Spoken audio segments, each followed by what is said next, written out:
Police escort இவன் வாங்கினான் இல்லை, இதுவே இவனுக்கு எதிராக வந்து அமைஞ்சது பாருங்க. இவன் என்ன தன்னை ஒரு பந்தா, தன்னை ஒரு பெரிய தன்னை 4 பேர் மதிக்கணுன்றதுக்காக இவன் நடந்துக்கிட்டதுக்காக இவன் போலீஸ் எஸ்கார்ட் வாங்கினான். அதாவது எனக்கு மிரட்டல் இருக்கு, எனக்கு தடாராகி மாலை வந்து இது இருக்கு, த்ரெட்டனிங் இருக்கு, எஸ்டிபிஆல த்ரெட்டனிங் இருக்கு, அப்படி இப்படின்னு சொல்லி நீ வாங்கின.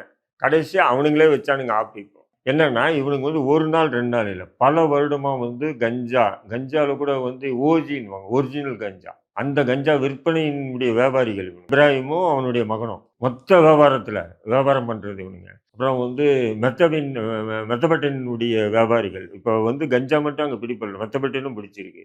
இப்போ இது இவனுங்க என்ன பண்ணிட்டே இருக்கும்போது எஸ்கார்டு எவ்வளோதான் பார்ப்பான்.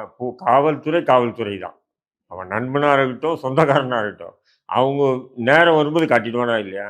அதே மாரி தான் என்ன பண்ணா, கூட இருந்த எஸ்கார்ட் தான் இன்ஃபர்மேஷனே குடுத்தது. வண்டி வருது, வண்டியில கஞ்சா இருக்கு, மெத்தபென் இது இருக்கு, 3 பேர் இருக்காங்க அப்படின்னு மெசேஜே வந்து திருமங்கலம் ஸ்டேஷனுக்கே குடுத்துருக்கான். திருமணம் அப்புறம் தான் திருமங்கலம் பாரா வந்து கரெக்ட்டா அந்த வண்டி வரும்போது அப்படியே லாக் பண்ணி தூக்குனது.